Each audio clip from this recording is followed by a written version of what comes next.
శ్రీ విష్ణు రూపాయ నమశివాయ. ముందు వీడియోలో యాదగిరిగుట్ట గుహాలయంలో ఉన్న పంచనారసింహుల గురించి చెప్పుకున్నాం కదా. ఇప్పుడు ఈ వీడియోలో ఆ యాదగిరిగుట్ట ఆలయంలో చూడవలసిన ఒక 10 విశేషాల గురించి చెప్పుకుందాం. ఈ వీడియో చూసి అప్పుడు మీరు యాదగిరిగుట్ట వెళ్ళండి, మీకు ఎంతో సంతోషం కలుగుతుంది అవన్నీ చూస్తూ ఉంటే. మొట్టమొదటి విశేషం ఏమిటి అంటే, ఆ ఆలయంలో ఆర్కిటెక్చర్, నిర్మాణంలో ఒక అద్భుతమైన విశేషం ఉంది. మీకు ఇక్కడ అరసవెల్లి ఆలయంలో సంవత్సరానికి 1-2 సార్లు సూర్యకిరణాలు పడతాయి కదా స్వామి మీద. చూడటానికి లక్షల మంది తండోపతండాలుగా వచ్చేస్తూ ఉంటారు. అలాగనే కొల్హాపూర్ మహాలక్ష్మి దగ్గరికి వెళ్తే అక్కడ కూడా అమ్మవారి మీద అప్పుడప్పుడు సూర్యకిరణాలు పడతాయి సంవత్సరానికి ఒకసారి, అది మనకి తెలుసు. ఇక్కడ అలా కాకుండా ఎంత అద్భుతంగా నిర్మించారంటే, సంవత్సరం పొడుగునా ప్రతిరోజు సాయంత్రం సూర్యాస్తమయ సమయంలో సూర్యకిరణాలు వచ్చి స్వామి మీద పడతాయి. అలా నిర్మించారు ఆలయాన్ని. అందుకని మీరు ఒకవేళ సాయంత్రం పూట వెళ్ళగలిగితే కనుక ఆ విశేషం చూడొచ్చు. అసలు అక్కడ ఈ ఆధునిక కాలంలో అంత అద్భుతమైన శిల్పం మన కళ్ళ ముందు మలచడం అనేది చాలా అద్భుతమైన విషయం. అసలు మీరు కనీసం అక్కడికి వెళ్తే దర్శనం అయిపోయాక ప్రసాదానికి పరిగెత్తేయకుండా ఒక పావుగంట అరగంట శిల్పం మీద స్పెండ్ చేయండి. ఎందుకంటే ఇప్పుడు తిరుమల ఆలయంలో చూడండి, మన రంగమండపంలోకి కానీ ఎక్కడికైనా వెళ్ళి శిల్పాలు చూద్దాము అంటే మనకు కుదరదు. అలాగా కొన్నాళ్ళు అయ్యి ఇక్కడ జనం పెరిగిపోతే ఇంకా శిల్పాలు చూడటానికి మనకి దారి దొరకదు. అందుకని ఇప్పుడే కుదిరితే కనుక చక్కగా చూడండి. అసలు ఆలయం మొత్తాన్ని కృష్ణశిలతో కట్టారు. కృష్ణశిల మొత్తం ఉపయోగించి కట్టిన ఆలయం భారతదేశంలో ఇది ఒక్కటే. దానికోసం 2.5 లక్షల మెట్రిక్ టన్నుల శిలని గుంటూరు ప్రకాశం మధ్యలో ఒక క్వారీ దగ్గరించి పట్టుకొచ్చారు వాళ్ళు. ఆ తర్వాత అలా ఊరికే కట్టేలే, ఐఐటి మెడ్రాస్ నుంచి నిపుణులు వచ్చి ఆ శిలని పరీక్షించి కొన్ని 100 సంవత్సరాల పాటు ఇది చెక్కు చెదరదు అని చెప్పాక వేల మంది శిల్పులు రాత్రింపగళ్ళు కష్టపడి చెక్కారు. అది ఇప్పుడు శిల్పకళ కనుమరుగైపోతుంది కదా, ఎక్కడ చూసినా సిమెంట్ విగ్రహాలు వచ్చేస్తున్నాయి. అలాంటిది రాతి మీద చెక్కడం అంటే ఎంత కష్టం. చిన్న తప్పు పోయిందంటే రాయి మొత్తం పోయినట్టే, అంతేనా? వాళ్ళు అలాగా కొన్ని సంవత్సరాల పాటు రాత్రింపగళ్ళు కష్టపడి కట్టారు. అలాగే విచిత్రం ఏమిటంటే, ఆ రాళ్లను అతికించడానికి సిమెంట్ వాడలేదు ఎక్కడ. కరక్కాయి, సున్నం, బెల్లం అలాంటివి వాడి మన పూర్వీకులు ఏ టెక్నాలజీతో కట్టారో దాంతో కట్టారు. అలా కడితే గోపురాలు అవన్నీ కొన్ని 100 సంవత్సరాల పాటు నిలుస్తాయి. చూడండి, హంపి మీద తురుష్కులు దండయాత్ర చేసి గోపురాన్ని తగలబెట్టేశారు 30-40 రోజుల పాటు. అయినా సరే ఇప్పటికీ పడిపోకుండా అలా ఉన్నాయంటే ఆ గోపురాలు కారణం ఆ టెక్నాలజీ. అదే టెక్నాలజీ ఉపయోగించి ఇక్కడ కట్టారు. అందుకని ఆ శిల్పం మీద కొంత సమయం వెచ్చించండి. ఇప్పుడు రెండో విశేషం చెప్తా. మీరు గర్భాలయంలోంచి బయటికి రాగానే గర్భాలయానికి పైన చూడండి 70 అడుగుల ప్రహ్లాద చరిత్ర ఉంది. అది అసలు కన్నుల పండుగగా ఉంటుంది. దానికి చక్కగా లైటింగ్ పెట్టారు, వెండితోనూ బంగారంతోనూ వాటికి తాపడాలు చేశారు. అదొకటి మిస్ అవ్వకుండా చూడండి. ఇంకా మూడో విశేషం ఏమిటంటే, దర్శనం చేసుకుని బయటకు వచ్చాక మహాముఖ మండపం అని ఉంది కదా, అక్కడ ఎన్ని అద్భుతమైన శిల్పాలు ఉన్నాయో. అన్నిటికన్నా ముఖ్యంగా చెప్పుకోవాల్సింది పన్నిద్దర ఆళ్వార్లు. అబ్బో, అద్భుతంగా చెక్కారు. ఇదిగో ఇక్కడ చూపిస్తున్నవి అవే. ఒక్కొక్క ఆళ్వార్ విగ్రహం 8 టన్నుల శిలతో చెక్కారు. మనకన్నా చాలా ఎత్తుగా ఉన్న నిలువెత్తు మూర్తులు అనమాట. మనకి కొన్ని ఆలయాల్లో ఉంటాయి కానీ తమిళనాడులో చిన్న చిన్న మూర్తులు, ఇక్కడ అలా కాకుండా పెద్దవి చెక్కారు. మీకు నేను గతంలో ఆళ్వార్ల చరిత్ర చెప్పాను 10 వీడియోలు చేసి. ఆ 10 చూసి అప్పుడు ఆళ్వార్ల దగ్గరికి వెళ్ళండి. కొన్ని విగ్రహాలు చూస్తుంటే కళ్ళమటి నీళ్ళు వచ్చేస్తాయి అంతే. ఉన్నాయనే కదా తొండరపొడి ఆళ్వార్ గారు, విప్రనారాయణ గారు. ఈ బల్లెం ఉన్నాయనే కదా తిరుమంగయ్య ఆళ్వార్ గారు దొంగ కింద ఉన్నాయని స్వామి అక్కున చేర్చుకున్నాడు. ఈ కూర్చుని ఉన్నాయనే కదా నమ్మాళ్వార్ గారు, ఈవిడి గోదాదేవి, ఆయన విష్ణు చిత్తులు. అందరినీ పోల్చుకోగలరు మీరు అక్కడికి వెళ్ళి చూస్తే కనుక ఆ ఆళ్వార్ల చరిత్ర విని. అదొక అద్భుతమైన అనుభూతి. అందుకని ఆళ్వార్ల దగ్గర కాసేపు గడపండి. తర్వాత 4వ విశేషం ఏమిటంటే, ఆ మండపంలోనూ దాని ముందు దాంట్లోనూ 32 నారసింహ స్వరూపాలని చెక్కారు.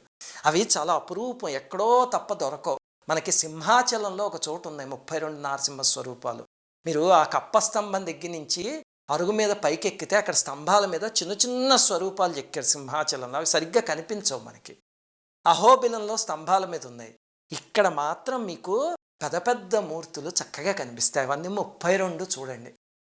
తర్వాత ఈ ఆలయంలోంచి మీరు కొంచెం బయటకు వచ్చారనుకోండి, ఆ బయట నిలబడి విమాన గోపురం చూడండి. ఆ గోపురానికే తొందరలో బంగారంతో తాపడం చేయబోతున్నారు. ఆ గోపురం దగ్గర విశేషం ఏమిటి అంటే, దాని పైన ఉన్న సుదర్శన చక్రం మహామహిమాన్వితమైనది. అసలు మీకు ఇంతకుముందు నేను చెప్పాను కదా, ఉగ్రనారసింహస్వామి ఆ కొండ చుట్టూ తిరుగుతూ కాపాడుతారు అని. అలా కాపాడడానికి ఆయనకి ఒక పనిముట్టు ఈ చక్రంట. ఆ దుష్ట శక్తుల్ని దునుమాడుతుంది. అసలు ఆ చక్రం అంత శక్తివంతమైంది. ఆ చక్రాన్ని ఎత్తడం చాలా కష్టం, పెద్దది. కానీ గతంలో కొన్నిసార్లు కొన్ని విచిత్రమైన సంఘటన జరిగినప్పుడు ఆ చక్రం దానంతటది అటు ఇటు తిరిగిందిట. అది టెంపుల్ రికార్డ్స్లో ఇప్పటికీ రికార్డ్ అయి ఉన్న సంఘటన. నేను ఊరికే చెప్తున్న సంఘటన కాదు. అందుకని ఆ చక్రానికి మనస్ఫూర్తిగా నమస్కారం చేసుకోండి. ఇంకా ఆరోది ఏమిటి అంటే, అక్కడికి కుదిరితే సాయంత్రం వెళ్ళి చీకటి పడుతూ ఉండగా ఒక్కసారి ఆ లైటింగ్ చూడండి. ఇది ఆలయంలో ప్రత్యేకత. సామాన్యంగా పెద్ద పెద్ద ఆలయాలు చాలా ఉన్నాయి, కానీ చీకటి పడితే మనకేం కనిపించదు. ఇక్కడ ఆనంద్ సాయి అని ఒక ఆర్కిటెక్ట్ ఒక ఆయన పనిచేస్తారు. ఆయన సినిమాల్లోనూ వాటిల్లోనూ ఆర్కిటెక్ట్ కింద చేశారు ఆయన.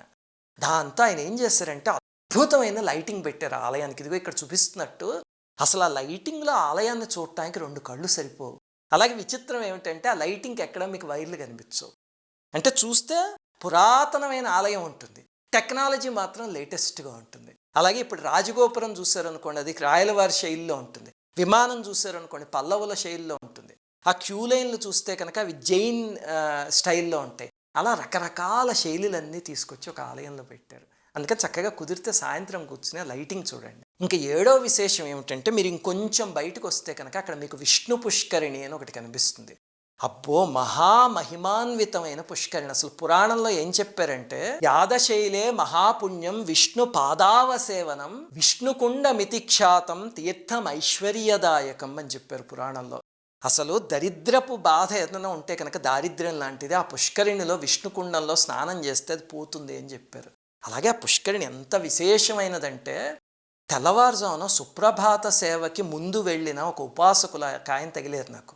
ఆయన చెప్పారు, అసలు అక్కడ కూర్చుని సుప్రభాత సేవ సమయంలో కానీ ధ్యానం చేసుకుంటేట దివ్యమైన పరిమళాలు, అలాగే మృదంగధ్వనులు అలాంటివన్నీ వినిపిస్తాయట. ఎందుకంటే ఋషులు దేవతలు వాళ్ళందరూ సూక్ష్మ శరీరాలతో వచ్చి అక్కడ స్నానం చేసి అప్పుడు స్వామికి సుప్రభాతం చదువుతారు. అది మనం కూడా అనుభవించవచ్చు. అంత శక్తివంతమైన పుష్కరిణిది. ఇంకా బయటకు వచ్చేసారనుకోండి మీరు పూర్తిగా ప్రాంగణంలోంచి, అక్కడ కొంచెం కింద మీకు శివాలయం కనిపిస్తుంది. అక్కడ స్వయంభూ శివాలయం, అక్కడ పరమేశ్వరుడు స్వయంభూ అనమాట. అసలు ఆర్కిటెక్చరల్ మార్వెల్ ఏమిటంటే, మీరు ఈ ఆలయంలో ఉన్నంతసేపు ఆ శిల్పం అన్నీ చూస్తే మీకు నారాయణ ఆలయంలో ఉన్నట్టు ఉంటుంది. ఇక్కడికి రాగానే టక్కుమని మారిపోయి శివాలయంలో ఉంటుంది. వాళ్ళు చెక్కడం అంత గొప్పగా చెక్కారు, ఆ ఆర్కిటెక్ట్ కూడా అంత గొప్పగా డిజైన్ చేశారు. అసలు అక్కడ ఒక అద్భుతమైన శక్తి ఉంది. ఏమిటి అంటే, యాదగిరి గుట్టకి మెట్ల దారి ఉంది కదా, ఆ మెట్ల దారి మీద భక్తితో ఎవరైనా ఎక్కి శివాలయంలో దర్శనం చేసుకున్నప్పుడు, నరసింహస్వామిని దర్శనం చేసుకుంటే కనుక చిన్న వయస్సులో, రాకూడని వయసులో కీళ్ళ నొప్పులు లాంటివి వస్తే అవి తగ్గిపోతాయి అని విశ్వాసం ఉంది. చాలామందికి తగ్గిపోయేట అలాగా. అందుకని ఆ ఆలయం ఒకటి తప్పకుండా చూడండి. ఇంకా 9వది ఏమిటంటే, మీరు కొండ దిగి కిందకు వస్తే అక్కడ పాత నరసింహస్వామి ఆలయం అనే ఒకటి ఉంది. అదేమిటండి అంటే, అసలు యాదర్షి ఆ పక్కనే ఒక చెట్టు కింద కూర్చుని తపస్సు చేశారు. అప్పుడు నరసింహస్వామి ప్రత్యక్షమైంది అక్కడే. ఇప్పటికీ అక్కడున్న ఆ ప్రాంతపు వాసులు ఏం చూపిస్తారంటే, ఆయన గుర్రం మీద వెళ్ళిపోయారు, ఇదిగో ఆ గుర్రపు అడుగులు కూడా ఉన్నాయి అక్కడ అని చూపిస్తారు. అది మరి ఎంత నిజమో తెలియదు, కానీ ఆ ఆలయం కూడా చాలా విశేషమైన ఆలయం, తప్పకుండా చూడండి. ఇంకా ఆఖరిది 10వది ఏమిటి అంటే, యాదగిరి గుట్టకి మీరు 1-2 రోజులు పెట్టుకోండి, ఊరికే వెళ్ళి దర్శనం చేసుకొచ్చేయడం కాకుండా. ఆ కింద సురేంద్రపురి అని ఒక ప్రదేశం ఉంది. అక్కడ పురాణాలు మొత్తం కింద మలిచారు. అసలు రంగురంగుల శిల్పాలు. మీ పిల్లల్ని తీసుకువెళ్ళారు అనుకోండి, మన అమ్యూజ్మెంట్ పార్కులకి, సింగపూర్లకి ఎలాగూ తీసుకెళ్తూ ఉంటాం, బుర్జ్ ఖలీఫాలకి. ఇక్కడికి తీసుకువెళ్ళండి. తీసుకువెళ్తే వాళ్ళు ప్రతి విగ్రహం చూపించి ఇదేమిటిది అని అడిగితే మీ పురాణం నాలెడ్జ్ అంతా రివైజ్ అవుతుంది. మిమ్మల్ని మీరు మళ్ళీ తెలుసుకున్నట్టుగా అనుభూతి చెందుతారు. అంత బాగుంటుంది. అన్ని పురాణ కథలు ఉన్నాయి, అక్కడ లేనిది లేదు అసలు. దాని వెనకాలే నాగకోటీశ్వర ఆలయం అని ఒకటి ఉంది, నైరుతి వైపు సురేంద్రపురికే. అక్కడ మీకు పెద్ద శివలింగం పైన నాగుపాము అవన్నీ కనిపిస్తాయి. ఆ ఆలయంలో అసలు కాలసర్ప దోషం ఉన్నవాళ్ళు ఎక్కడో త్రయంబకేశ్వర అవన్నీ వెళ్ళక్కర్లేకుండా ఇక్కడే పూజలు చేసుకునేలాగా ఒక ఉపాసకుడు ఒక ఆయన ఏర్పాటు చేసిన ఆలయం. అందులో భక్తుల చేతుల మీదుగా ప్రతిష్ఠింపబడిన పార్థివలింగాలు బోల్డని ఉన్నాయి, అవి చూసుకోండి. అలాగే పక్కనే మణిద్వీపేశ్వరి పరాశక్తి పీఠం అని ఒక ఆలయం ఉంది. అక్కడ మణిద్వీపం వర్ణన ఏం చేశారో దాని ప్రకారంగా అమ్మవారి ఆలయం కట్టారనమాట. మణిద్వీపం మొత్తం అక్కడ ఉంది. అవన్నీ చూసి ఆనందాన్ని అనుభవించి అప్పుడు రండి, అంతేకాని కంగారుగా చూసేయకండి. శ్రీమాత్రే నమః. అందరికీ నమస్కారం.